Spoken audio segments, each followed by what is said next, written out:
Medical Malpractice Module 3, Causation, Defenses, and Damages. The element of causation.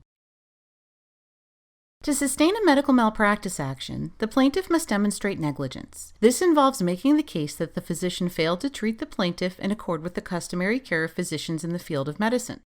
However, in addition, it must be demonstrated that the doctor's negligence was a substantial factor in causing damages suffered by the patient. Given the complexities of the human body and the specialized nature of medical practices, the testimony of expert witnesses is often needed to establish the element of causation. In civil suits, the standard of proof is preponderance of the evidence. This means that the burden is on the plaintiff to demonstrate that it is more likely than not that the physician's negligence was a substantial factor in causing the harm. Some jurisdictions operate under a higher standard, requiring the plaintiff to show with reasonable medical certainty that the physician's conduct was the cause of the harm.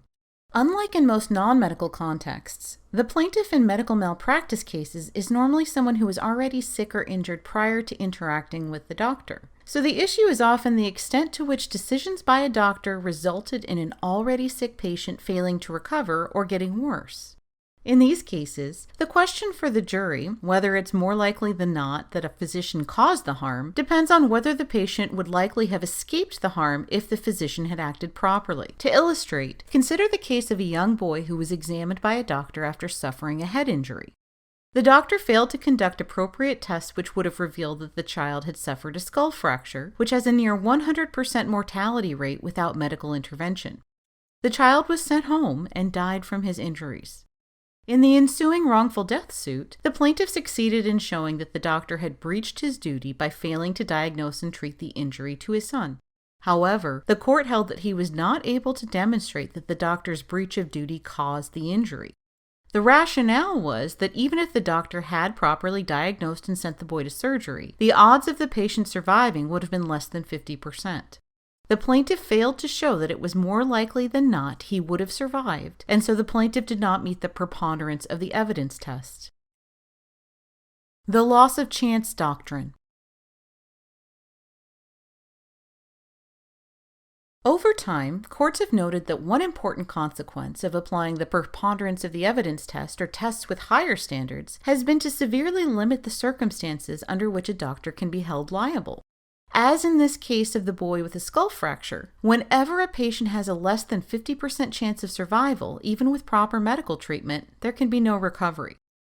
Moreover, since the chances of suffering further injury or death from the pre-existing condition is likely even if treated properly, plaintiffs have trouble demonstrating causation in cases of patients who were already in danger or very ill before being treated. To offer legal redress for these patients, many jurisdictions have adopted the loss of chance doctrine. Under this approach, when a defendant's negligent action or inaction substantially increases the risk of harm or reduces a person's chance of survival, the defendant may be held liable even if there was a less than 50% chance of survival to begin with. This rule also accounts for the general uncertainty when it comes to determining medical outcomes and the difficulty in foretelling what is possible with successful medical interventions. In Kallenberg v. Beth Israel Hospital, a doctor failed to administer blood pressure medication in advance of life-saving surgery, a step a reasonable practitioner would have taken, leading to the death of the patient. At trial, an expert testified that the patient had a 20, 30, or even 40% chance of survival had the doctor properly administered the medication, but faced near certain death due to the doctor's error. The court ruled that this testimony was sufficient to find that the doctor caused the patient's death due to the loss of chance of life directly attributable to the doctor's negligence. Some jurisdictions have crafted a middle approach, which allows physicians to be liable for increasing the risk of harm even when the chance of recovery is less than 50%, but only if the evidence meets the high standard of a reasonable degree of medical certainty that the defendant's negligence caused the increased risk. Under this approach, there is an incentive for providing quality medical care even when the patient faces difficult odds, but it also requires strong evidence that the doctor's decisions, rather than the pre-existing condition, increase the risk of injury or death. Multiple causes of injury or death. Medical practice often involves multiple medical practitioners, each of whom has a duty of care to the patient. As such, when more than one medical professional breaches a duty, the law must determine if one or multiple parties are responsible for the harm resulting from the negligence. The question of legal responsibility for harm in tort law depends on who can be said to be the proximate cause of the injury. The Sixth Circuit Court of Appeals faced this question in a case involving two emergency room physicians who treated a patient. The first failed to diagnose a fracture that required surgery, and the second failed to communicate the situation to the patient once a senior doctor correctly diagnosed the patient, which delayed appropriate medical attention. The question before the court was whether the negligence of the second ER doctor was a superseding cause of the eventual injury suffered by the patient. If the court deemed the actions of the second doctor to be superseding, his failure to communicate to the patient would be the sole proximate cause of the injury, and he alone would be liable, cutting off the liability of the first doctor. However, the court ruled that the negligence of the second doctor did not create a new harm, but simply failed to prevent the harm caused by the first doctor. As such, both could be held liable for medical malpractice, though the court held the second doctor liable on separate grounds based on an implied agreement between the doctors. Courts generally apply the intervening or superseding cause test to determine whether a second negligent act absolves the first negligent party of liability. A second cause will negate the first if the intervening act was sufficient by itself to cause the injury, was not reasonably foreseeable by the first negligent actor, and was not a normal response to the original negligent conduct. If the second act is held not to supersede the first, the conduct of both parties will each be considered a proximate cause of the injury. Where a single injury is caused by two or more medical professionals acting together, such as multiple surgeons working on one surgery, the parties are jointly and severally liable for the damages. This means that the plaintiff can seek to recover the full amount of damages from any of the parties, though he cannot recover more than the total damages from the parties collectively. To determine whether the parties are jointly liable, courts will look to factors such as whether the defendants had similar duties to the patient, whether the facts at issue are similar for both the parties, and whether responsibility for the injury can be apportioned between the defendants. Defenses to medical malpractice claims. A physician facing a medical malpractice lawsuit can defend against the claim by arguing that the plaintiff failed to show, by a preponderance of the evidence, that the physician's conduct met the elements of a malpractice claim. Alternatively, the physician can argue that the circumstances of the lawsuit preclude a finding of liability, regardless of the persuasiveness of the plaintiff's case. These affirmative defenses are available to defendants in civil suits generally, though physicians facing malpractice claims have some additional recognized defenses. Statute of limitations. Statutes of limitations set time limits for plaintiffs' civil actions. The rationale is to provide some measure of assurance to potential defendants so they need not fear impending lawsuits indefinitely. Further, with the passage of time, evidence may be lost and memories fade, making the trial process less reliable. The time within which an action may be brought is set by state law. However, a question of concern in the medical context is determining the time that the statute of limitations begins to run. The standard rule is that the period begins at the date of the negligent conduct. In the medical setting, this would be the date of the negligent treatment. In some jurisdictions, though, the start date for the statute of limitations is determined by when the damage or harm occurs, which may be later than the date of the treatment. However, harms suffered in the medical context often only become apparent over time. In the same vein, lay people often do not have sufficient medical understanding to attribute responsibility for injuries to medical treatment they have undergone. Under the traditional rule, in which the statute of limitations begins to run from the date of the treatment or the appearance of the injury, patients who initially fail to recognize the harm may be precluded from bringing the case at a later date due to the statute of limitations. To rectify this problem, most jurisdictions recognize some form of the discovery rule. Under the discovery rule, the statute of limitations begins to run from the date the injury is discovered by the plaintiff or should have been discovered by the plaintiff with reasonable diligence. Thus, plaintiffs are not penalized for failing to take timely legal action when they could not be expected to recognize the harms they have suffered.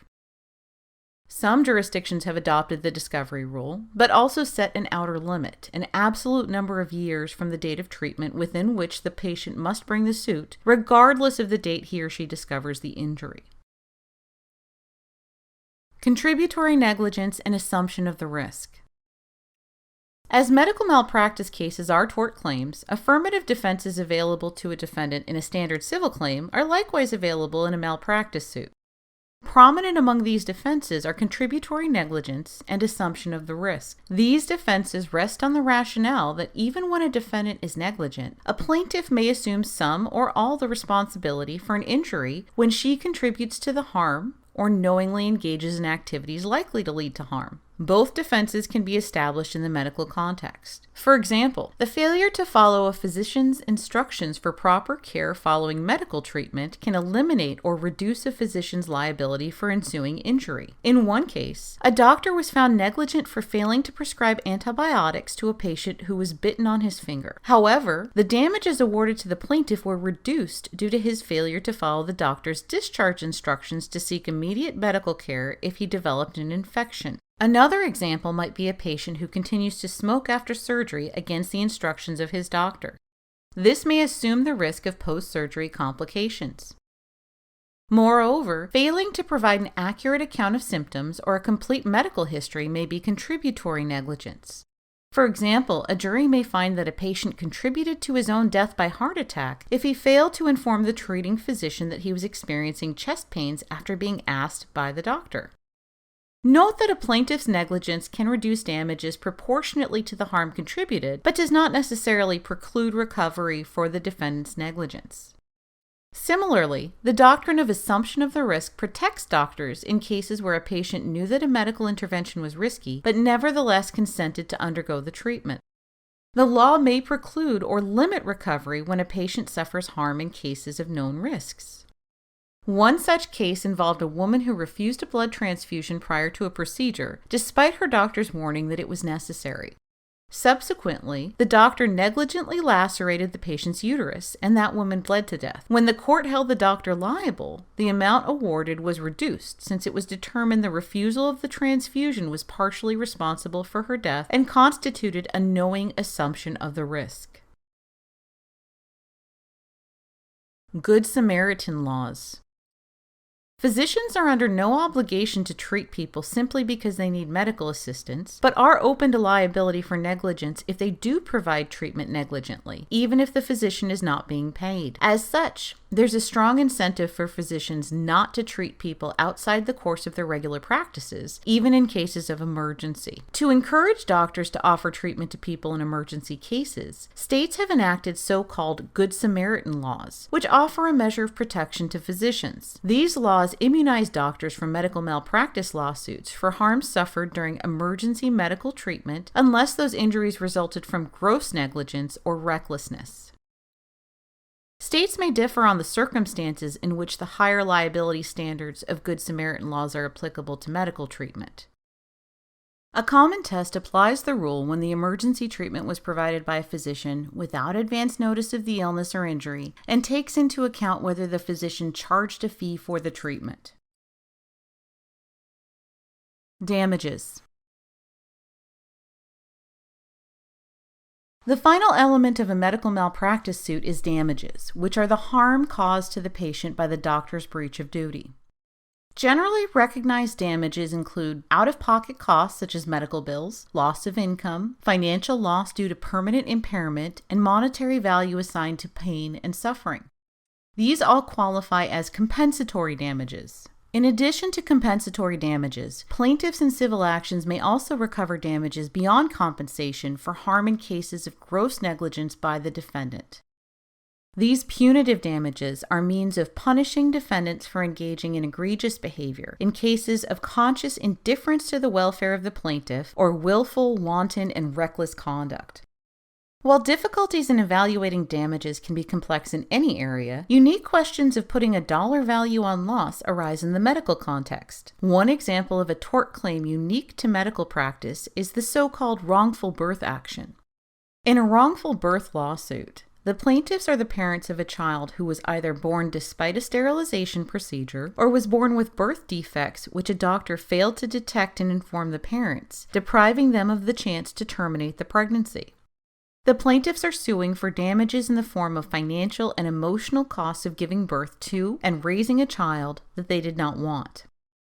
Even more difficult are the related wrongful life claims, in which the parents sue on behalf of a child who was born with birth defects. Since the only way to avoid having been born with defects is not to be born at all, courts must compare the harm and suffering of being born with birth defects against not existing at all to calculate the harm caused by the physician's failure to diagnose the defects.